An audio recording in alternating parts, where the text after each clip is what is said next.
Doctor గారు నమస్తే అండి. నమస్తే అండి. డాక్టర్ గారు గుడ్ ఎన్నో మార్నింగ్. పేషెంట్స్‌ని చూస్తూ ఉంటారు. ఎన్నో మనస్తత్వాలు చూస్తూ ఉంటారక్కడ. ఎంతో మందిని అలాంటి క్రూయల్ మెంటాలిటీ నుంచి బయటికి తీసుకొస్తూ ఉంటారు మీరు. ఒక ప్రముఖ సైకియాట్రిస్ట్. యశోద హాస్పిటల్స్ హైటెక్ సిటీలో ఉన్నారు. డాక్టర్ నవీన్ గారు చెప్పండి. జనరల్‌గా అసలు ఇలాంటి క్రూయల్ మెంటాలిటీ ఎందుకుంటుంది? కలకత్తా డాక్టర్ ఇన్సిడెంట్ అయితే చూసాము. ప్రతి ఒక్కళ్ళు కన్నీళ్లు పెట్టుకుంటూ ఉన్నారు. ఏదైతే మనకి మెసేజ్ అయితే అందిందో ఈ కళ్ళల్లో గాజు పెంకులు కావచ్చు, సో బాడీ మీద గాయాలు కావచ్చు, నిజంగా అందరికి అందరి కళ్ళు చెమరుస్తూ ఉన్నాయి ఆ ఇన్సిడెంట్ చూస్తే. ఎందుకంత క్రూయల్ మెంటాలిటీ వస్తుంది ఒక మనిషికి? Yes. First of all clarity ఏంటంటే, ఈ క్రూయాలిటీ, వైలెన్స్ ఒక రకంగా అగ్రెషన్ ఇది ఒక ఇండివిడ్యువల్ పర్సనాలిటీతో డిపెండ్ అయ్యుండేదండి. వాళ్ళ యొక్క పర్సనాలిటీ డెవలప్‌మెంట్‌లో హ్మ్. ఒక వ్యక్తి యొక్క రైట్‌ని కూడా వాళ్ళ ప్లెజర్ కోసం వాడుకోవడం, వాళ్ళకి కావాల్సిన విధంగా ఆహ్, హ్మ్. ఎంజాయ్‌మెంట్, ప్రాపర్టీ రైట్‌ని కూడా హ్మ్. వాళ్ళు ఓన్ చేసుకునేలా చేసుకోవడం అనేది హ్మ్. ఒక రకంగా ఆ కేర్‌లెస్ యాటిట్యూడ్ ఏదైతే ఉంటదో అది ఒక యాంటీ సోషల్ బిహేవియర్ యొక్క రిప్రజెంటేషన్ అండి. ఓకే. సో, ఈ రకమైన పర్సనాలిటీతో ఉన్నవాళ్ళు వీళ్ళ ఫిజికల్ అగ్రెషన్ యొక్క థ్రెషోల్డ్ చాలా లోగా పెట్టేసుకుంటారు. ఒక చిన్న హ్మ్. ప్లెజర్ కావాలన్నా కూడా అది హ్మ్. బయట సమాజానికి, బయట వ్యక్తికి అది ఎంత ఎంత వాల్యుబుల్ లాస్ జరుగుతుంది. హ్మ్. వాళ్ళ యొక్క డిగ్నిటీ, వాళ్ళ యొక్క ఫిజికల్ ఎగ్జిస్టెన్స్‌కి రైట్‌ని మనము వాళ్ళు తీసేసుకుంటున్నారు. వాళ్ళ ప్లెజర్ కోసము, వాళ్ళ హ్మ్. అవసరాల కోసము అనంటే, ఇది ఒక రకమైన పర్సనాలిటీ యొక్క డిజార్డర్‌గా మనం చూడొచ్చు. ఓకే. ఇటువంటి వాళ్ళు వీళ్ళ యొక్క మెంటాలిటీ అంటారా? వీళ్ళ యొక్క సైకలాజికల్ నేచర్ అంటారా? హ్మ్. వీళ్ళ ప్రవర్తన ధోరణి ఒక యాంటీ సోషల్‌గా ఉంటుంది. సమాజపు యెస్. యాక్సెప్టెడ్ రీతిలో ఉండదు. So, yes. ఇంకో చెప్పాలంటే నాకు వీళ్ళు ఫిజికల్ అగ్రెషన్ కూడా చాలా చిన్న చిన్న కారణాలతోటే వీళ్ళు చూపిచ్చేయడం చేస్తుంటారు. హ్మ్. సొసైటీ రూల్స్ అండ్ రెగ్యులేషన్స్ పెద్దగా పట్టించుకోకపోవడం.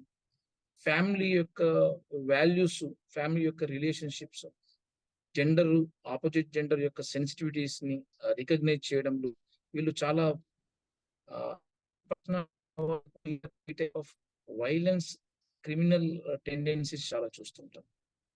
సో, వీటిని రాదర్ థాన్ అన్ని వైలెన్స్‌ని సైకియాట్రీ యాంగిల్‌లో చూడలేకపోయినా కూడా వీళ్ళ యొక్క మనస్తత్వాన్ని మనం స్టడీ చేసుకుంటే, వీళ్ళ యొక్క మనస్తత్వం ఎలాంటి నేచర్ ఆఫ్ బిహేవియర్ చేస్తున్నారు. యెస్, డెఫినిట్‌గా ఆ ఇన్సిడెంట్ కలకత్తా ఇన్సిడెంట్ మా డాక్టర్ జరిగిన ఇన్సిడెంట్ ఏదైతే ఉందో, ఇది వెరీ వెరీ క్రూయల్టీ, వెరీ అన్‌ఫార్చునేట్‌గా ఒక రకంగా వాళ్ళకు ఒక సెక్యూరిటీ ఈవెన్ నాట్ ఓన్లీ ఒక ఇండివిడ్యువల్ కాకపోయినప్పుడు అక్కడ సెక్యూరిటీ ల్యాబ్స్ ఎంత ఉంది. హ్మ్. ఇలాంటి ఇన్సిడెంట్స్ ఒక టిప్ ఆఫ్ ద ఐస్‌బర్గ్ లాగా మనకు హ్మ్. అప్పుడప్పుడు తెలియజేస్తుంటాయి. ఎంత వీక్‌నెస్ ఉన్నాయి మన సిస్టమ్ యొక్క. ఇంకొక ఫీమేల్ జెండర్‌ని కాపాడుకోవడంలో గాని, వాళ్ళని డిటైన్ చేయడం, సేఫ్టీ అండ్ సెక్యూరిటీ ఇవ్వడంలో గాని. యెస్. సో, ఖచ్చితంగా. ఈ ఇన్సిడెంట్స్ మనం బాగా నేర్చుకోవాల్సొస్తుంది. యెస్. ఖచ్చితంగా డాక్టర్ గారు. అయితే ఏదైనా మత్తు పదార్థాలకి బానిసలై ఇలా మనసు మారిపోతది. ఇలాంత క్రూయల్‌గా అవుతారు. అని అంటే ఏమంటారు డాక్టర్ గారు? యెస్. ఇప్పుడు మనము పర్సనాలిటీ వైస్‌గా చెప్పిన ఒక ఒక విధం. అంటే నేను హిపోక్రసీ‌గా అక్కడ ఎగ్జాక్ట్‌గా ఇన్సిడెంట్స్, ఆ వ్యక్తి యొక్క బిహేవియర్, ఆ వ్యక్తి యొక్క ఆలోచనలు, అలవాట్లు మనం స్టడీ చేయలేదు కాబట్టి. బట్ అయినా గూడా వచ్చిన పేపర్‌లో, న్యూస్ పేపర్‌లో వచ్చిన మీడియాస్ ఇచ్చిన ఇన్ఫర్మేషన్ తోటి డ్రగ్స్ ఏవైతే ఉంటాయో డెఫినిట్‌గా వీళ్ళు కొంత ఎక్కువ తీసుకునే కొద్దీ డ్రగ్స్ యొక్క అడిక్షన్‌లో, డ్రగ్స్ ఇంటాక్సికేషన్ బిహేవియర్ అంటారు. లేకుంటే విత్‌డ్రాయల్ బిహేవియర్ అంటారు. ఇవి కాస్త చాలా మనిషిని చాలా ఇరిటబుల్ స్టేట్‌కి తీసుకెళ్తాయి. ఆ హ్మ్. ఇరిటబుల్ స్టేట్‌లో ఆహ్, ఈ వీళ్ళు ఎస్పెషల్లీ ఓపియాయిడ్స్ ఏవైతే ఉంటాయో సెక్సువల్ టెండెన్సీస్ గాని, సెక్సువల్ పెర్ఫార్మన్సెస్ గాని వీళ్ళు ఎగ్జిబిట్ చేయడానికి చాలా నార్మల్‌గా ఉండే ప్రాక్టీసెస్ సెక్సువల్ ఎక్స్‌పోజర్స్ ఇవి ఎక్కువ చేస్తూ ఉంటారు. హ్మ్. ఇది యాక్చువల్‌గా డ్రగ్ యొక్క ఎఫెక్ట్ వాళ్ళ యొక్క జె సెక్సువల్ పెర్ఫార్మన్స్ పైన ఉండే బిహేవియర్ వల్ల. సో, ఈ ప్రొలాంగ్డ్ ఎరెక్షన్స్ ఏవైతే ఉంటాయో వీళ్ళు ఎక్కువ సెక్సువల్ ఏదో పొటెన్షియల్ పెరిగిందన్న అపోహలో ఉంటారు. యాక్చువల్‌గా డ్రగ్ యొక్క ఇన్హిబిషన్ మన యూరిన్ ఎలా రావడం ఆగిపోతుందో కొన్ని డ్రగ్స్ యూరిన్ రిటెన్షన్ అంటారు కదా! అలా హ్మ్. కొద్దిగా spasm of the smooth muscle వల్ల ఆ డ్రగ్ యొక్క ఎఫెక్ట్ అది.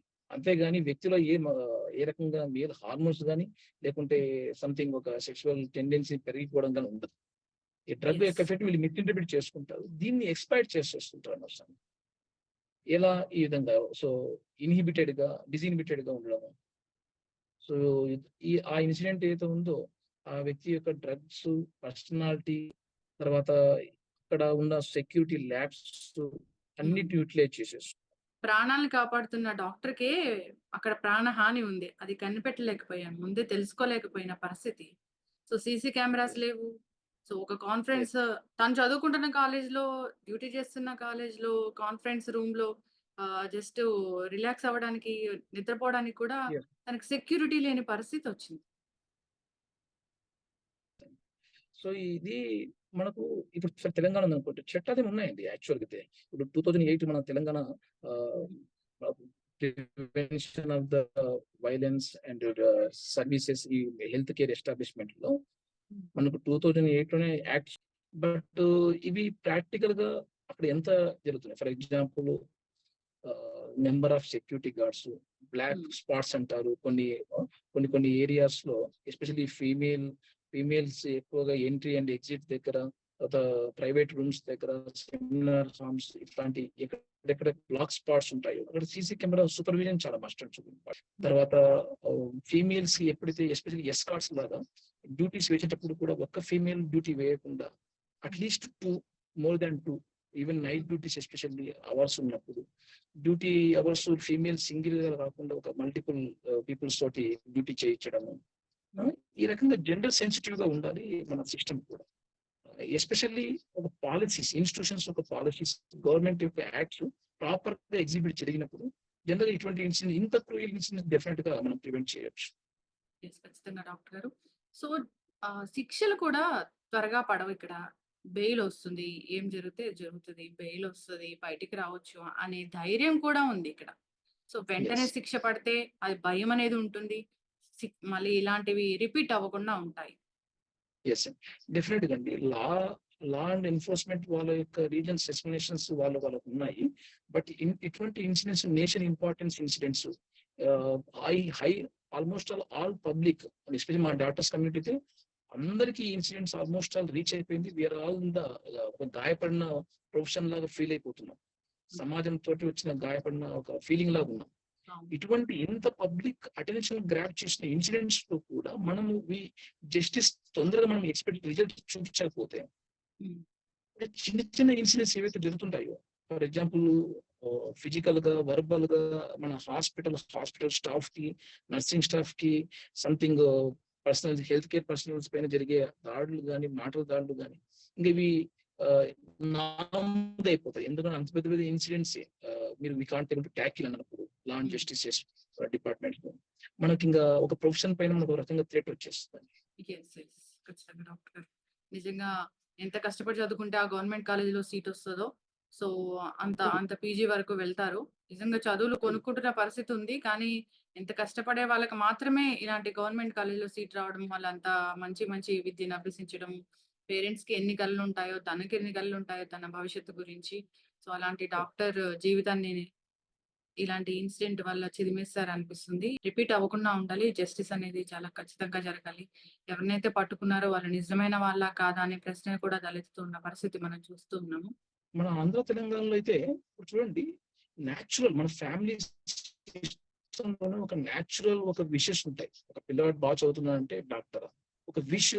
తర్వాత వాడు సమాజం తెలుసుకున్నాక ఏదో ఒక స్టేటస్ రావాలి, పవర్ రావాలి అని వాళ్ళు ఒక పోలీసో, ఒక ఐఏఎస్, ఐపీఎస్ తర్వాత డిఫరెంట్ గా డ్రీమ్ చేస్తుంటారేమో. కానీ ఫస్ట్ ఫ్యామిలీస్ మాత్రం వాళ్ళ పిల్లల్లో చాలా డ్రీమ్ఫుల్ జాబ్స్ ఇవి, డ్రీమ్ఫుల్ ప్రొఫెషన్స్ ఇవి. డాక్టర్ ప్రొఫెషన్, ఒక ఇంజనీర్ ప్రొఫెషన్, ఇవి చాలా డ్రీమ్ఫుల్ గా ఉంటాయి, ఐఐటీస్ లాంటివి. సో ఇంత ఆస్పిరేషన్ తో ఉన్న వాళ్ళకి, ఇంత హ్మ్. ఆస్పిరేషన్ తో నైట్ డ్యూటీ చేస్తున్న ఒక ఫీమేల్ జెండర్ కి మనకు జరిగిన ఈ యొక్క ఇన్సిడెంట్స్ వెరీ వెరీ హ్యూమానిటీ, మన హ్యూమానిటీ, మన వాల్యూస్ ఉన్న ఒక రకమైన ఒక డ్యామేజ్. యెస్. ఇటువంటి ఇన్సిడెంట్స్ కన్నా మనం వెంటనే రెస్పాండ్ అయిపోవాలి. సమాజం మొత్తం రెస్పాండ్ అవ్వాలి, including supreme court. We demand hmm. For that and take a tomato and దీని ఒక జస్టిస్ మనం ఇవ్వగలిగితే hmm. Hope for the profession. ఖచ్చితంగా డాక్టర్ గారు. ధన్యవాదాలండి. నమస్తే.